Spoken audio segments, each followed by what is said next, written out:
அறிவார்ந்த பெருமக்கள் நீங்கள் சிந்திக்கணும். எதற்கு இந்த அரசு?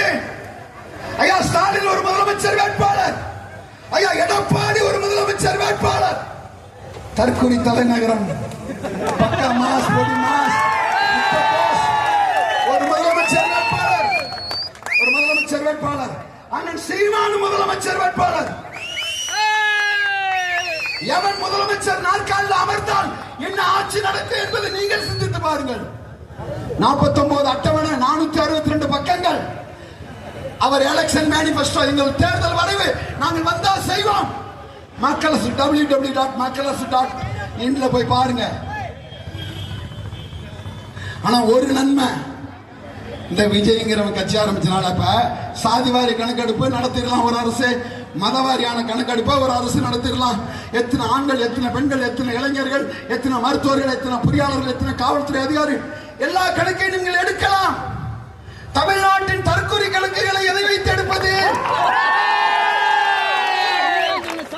அது தாவாக்கேவை வச்சுதான் எடுப்பது.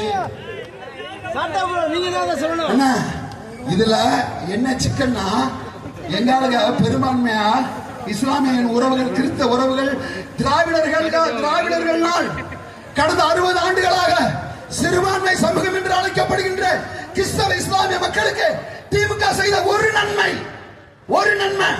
சொல்ல பாப்போம். யாரோட ஆட்சியில் பிஜேபி இந்தியா முழுக்க கலை பரப்பியது?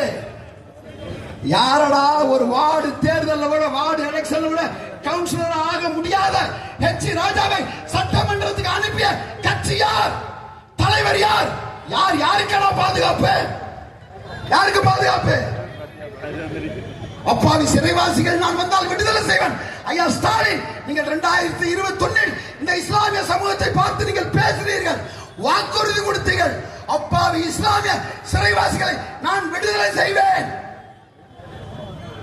21 வாக்குறுதி. ஆட்சிக்கு வந்த அடுத்த 2 மாசத்துல ஆதிநாதன் குழு என்ற ஒரு குழுவை அமைத்தார் முதலமைச்சர் ஐயா ஸ்டாலின் அவர்கள். அந்த குழு சிறைவாசிகள் விடுதலை குறித்து ஆய்வறிக்கை சமர்ப்பித்து அரசு கொடுக்கும். அதன் பெயரிலேயே இஸ்லாமிய சிறைவாசிகள் நான் விடுதலை செய்வேன். யார்? ஐயா ஸ்டாலின் முதலமைச்சர். திராவிட பாதுகாவலன், திராவிட மாடல் 2.0 முதலமைச்சர் சொல்றாரு. அந்த ஆதிநாதன் குழுக்கு ஒரு 6 நபர் கொண்ட ஆளை தேர்ந்தெடுக்கணும். 6 மெம்பர்ஸ் கமிட்டி. அந்த 6 பேர் குழுவையே அமைக்காத திராவிட முன்னேற்ற கழகமா இஸ்லாமிய பாதுகாவலன், சிறுபான்மை பாதுகாவலன்? சொல்லுங்க பாப்போம், எந்த இடத்துல உங்களுக்கு நின்றான்? இந்த அண்மையில் நடந்த திருப்பரங்குன்றம் சிக்கன் தருமலை தருகா யார்? 300 ஆண்டுகளாக இருப்பெரும் தமிழ் சமூகம். ஒருவன் அல்லாஹ் என்ற தெய்வத்தை வழிபடுகிறவன், மற்றவன் தமிழ் கடவுளான சைவரின் கடவுளான முருகனை வழிபடக்கூடியவர்கள் 350 ஆண்டுகளாக ஒரே மலையில இடது பக்கம் அவனும் வலது பக்கம் இவனும் சென்று வழிபட்டார்கள். யாரோட ஆட்சியில தடை ஏற்பட்டது? யாரோட ஆட்சியில? ஐயா ஸ்டாலின் முதலமைச்சரோட ஆட்சியில. மாவட்ட ஆட்சியர் தடை போடுறாரு, காவல்துறை அதிகாரி தடை போடுறாரு, வட்டாட்சியர், கோட்டாட்சியர் எல்லாரும் தடை போட்டான். நீ ரோடு போட்டு கொடுப்ப பிஜேபிக்கு, அவன் அதுல போவான். நுட்பமான அரசியலை செய்து திமுக எந்த இடத்துல உன்னை பாதுகாத்துச்சு? எப்படி அமெரிக்கா இஸ்ரேல் வந்து உங்களை எல்லா அரபு நாடுகளையும் அடிச்சிருவான்னு பயமுறுத்தி வச்சானோ, அதேதான் இங்க பிஜேபி உள்ள புந்துரும். நாம் தமிழர் நேரத்துல இருக்கிற வரைக்கும் பிஜேபி உள்ள பூராகிறா. நாங்க சொல்றோம், மானங்காத்த மண் இது, சாதாரண மண் இல்ல. 250 ஆண்டுகளுக்கு முன்னாடி இதே மண்ணில் ஒருத்தன் பிரகடனம் கொடுத்தான். சாதாரண ஆள் இல்ல, ஜம்பு தீவு பிரகடனம். இந்திய நிலப்பரப்பில் 574 பேரை ஒரே நேரத்தில் தூக்கிலிட்ட ஒரு சம்பவம். காலாயிரம் சம்பவம், திருப்பத்தூர் சம்பவம். அவன் தான் எங்கள் சின்ன மாதிரி தான் அழைப்பு கொடுத்தான். ஜம்பு தீவு பிரகடனம், வெள்ளையணை, நம்ம அடிமை இந்தியாவை என்ற ஆளை வந்து ஆங்கிலேயனுக்கு எதிராக ஒரு பிரகடனம் அவன் கொடுத்தான். எவன் உடம்பிலே ஐரோப்பிய ரத்தம் ஓடவில்லையோ, எவர்கள் உடம்புல ஐரோப்பிய ரத்தம் ஓடவில்லையோ அவர்களா என்னுடைய வா அப்படின்னு அழைச்சான். பேசிட்டு இருக்கா? இது நாகரிகம். பேசி முடிப்போம். என்னோட செல்போன் அலைபேசி நம்பர் இருக்கு, அவரோட அலைபேசி நம்பர் இருக்கு, நம்ம அதை பேசுவோம். This is not a right place to raise a question. இதல்ல இல்ல ஒண்ணு இல்ல தம்பி தான் விடு தம்பி சரி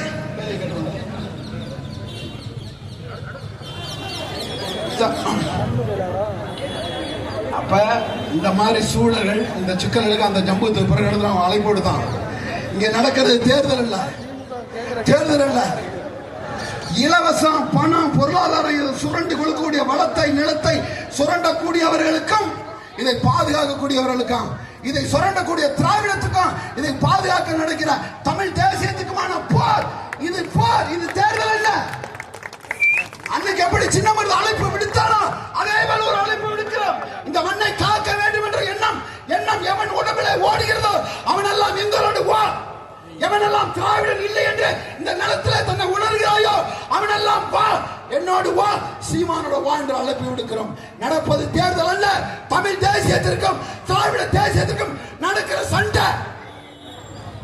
யாருக்கிட்ட தலைவன்? ஒரு தலைவன் அப்படி இருக்குன்னு தெரியுமில? என்ன மாதிரி இருக்குன்னு தெரியுமா தலைவனா? சும்மா இல்ல, 24 நாடுகளை எதிர்த்தவன், உலகத்தின் முதலாக போர் விமானத்தை தேசிய நெடுஞ்சாலைகளை ஏற்றி இறக்கிய தொழில்நுட்பத்தை கொண்டவன் அவன்தான் எங்களுடைய தலைவன். Liberation Tigers of Tamil Eelam supremo commander Velupillai Prabhakaran. அவன் தானா தமிழ் தேசியத்தின் தலைவன். துப்பாக்கி படத்திலே சினிமாவிலே துப்பாக்கி எடுத்து துப்பாக்கி சினிமாவிலே சீன் காமிக்கிறவன் அல்ல தலைவன். களத்திலே நேருக்கு நேரா நெத்திக்கு நெத்தியா 24 நாடுகளை எதிர்த்து சமரசம் இல்லாமல் சண்டை போட்டான் அல்லவா, அவன் தானே தலைவன். Be a leader or be with the leader. ஒன்று தலைவனாக இரு, இல்லை என் தலைவனோட இரு. நாங்கள் எங்கள் தலைவனோட இருக்கிறோம். அன்பான உறவுகளை இங்கே நிற்கக்கூடிய வேட்பாளர், ஆக சிறந்த வேட்பாளர் மருத்துவர் கிருஷ்ணசாமி, முதுநிலை மருத்துவர். மனித தேகத்திற்கு உடற்கூறாய்வு செய்து மருத்துவம் பார்த்த அந்த மருத்துவர் இந்த ஈரோடு சட்டமன்ற கிழக்கு பகுதியை கூடாய்வு செய்து அதற்கு திருச்சி கிழக்கு தற்கொலையா மாறி இந்த திருச்சி கிழக்கில் நிற்கக்கூடிய மருத்துவர் கிருஷ்ணசாமி அவர்களுக்கு விவசாய சின்னத்தில் வாக்களித்து அடுத்த தலைமுறை பிள்ளைகளுக்கான வாழ்க்கை அளித்து அவர்களை வெற்றி செய்யுமாறு அன்புடன் கேட்டுக்கொள்கிறேன். நீங்கள் தமிழர், நானும் தமிழர், நாம் தமிழர் வாழ்வோம் என்று கூறி விடைபெறுகிறேன். வாழ்க, பிரபாகரன் வாழ்க. அடுத்ததாக